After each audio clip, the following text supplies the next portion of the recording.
Alrighty guys, today's been a total bust-ass kind of day. I came out here just afternoon and mowed 3 yards back to back to back. 1, 2, and 3. All of those are done. I had to trim each and every one of them in full detail. It was like as much work as they could, almost as much work as they could possibly require, but it's done. Took about 5 hours and about 5 hours, and I ended up walking 10.61 miles.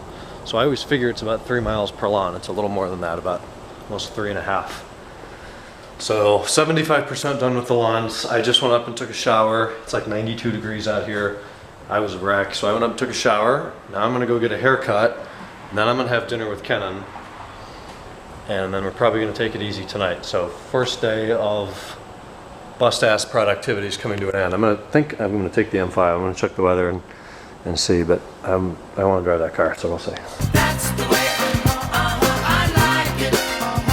Hello, S5. Looks brand new. The wheels are filthy. It's a 6-speed. Looks pretty new. So we got my haircut today. That was productive after I did all the mowing. I feel 5 years younger. It's very nice. I can feel the wind on my scalp again. I met Kenan for dinner at Three Palms in Hudson. We caught up there for a little while. Came back here, Roswell and Sabrina and Megan and Kenan came over. It was a fun night. I am now very much dead. When I was gone, a couple of parts arrived, some stupidly expensive parts for what they are. I've thrown the other one out because it's the one that failed.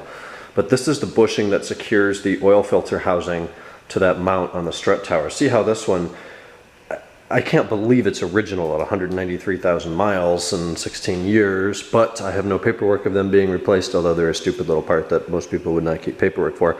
This one, you can see it's cracked, the studs don't line up, it's warped to the side. That one wasn't even too bad. The other one, the rubber had just sheared off, so the oil filter housing was loose. Those stupid things are like $28 a piece. How they're so expensive, I don't know, but I replaced both of them and the nuts, because the nuts were like $1, and they have that little blue ring inside of them that makes them, it's not Loctite, it's just like a rubber component that makes them seat down and stay down, even though that's a part that certainly wouldn't loosen over time. When I installed those, I drove the car today. It felt great, no lift or tick whatsoever.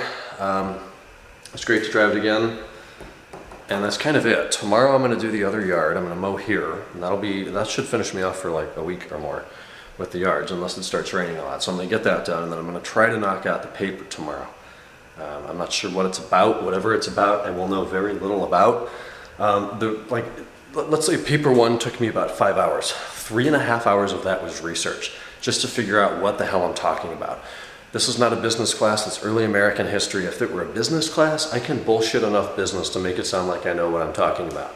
Early American history, outside from what I learned up until 5th grade, I don't know a whole lot about. Everything is very elementary, thankfully, because it's easy to follow. I can go watch the Pilgrims land on Plymouth or whatever in their Mayflower. So I'll figure it out, but it's going to be uncomfortable tomorrow, but at least I can sit inside in the air conditioning and do it.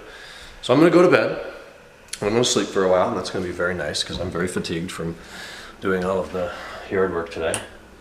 I'll show you the other thing I got real quick. This is from somebody, I believe, that actually watches the vlogs. All my clothes is in here hanging, drying, from California. But here it is.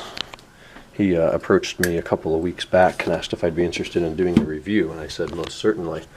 So this is a Boost jump starter pack. It's a battery pack with battery leads on it. Looks like it's 1,000 amps up to a 6-liter gas or a 3-liter diesel. I guess the diesel engines are much higher compression and take more power to turn over.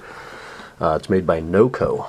So we're going to be doing a review of this shortly. I'll have to find an opportunity to use it, but it's got some lights on it. It's got a powered USB port. You can charge your phone, do your battery up to 20 jump starts per charge. Cars, boats, motorcycles, ATVs, trucks, all kinds of stuff. So I'm excited to open that up and play with it tomorrow if I have time. Otherwise, I certainly don't today. So I will talk to you guys tomorrow on Friday. Good night.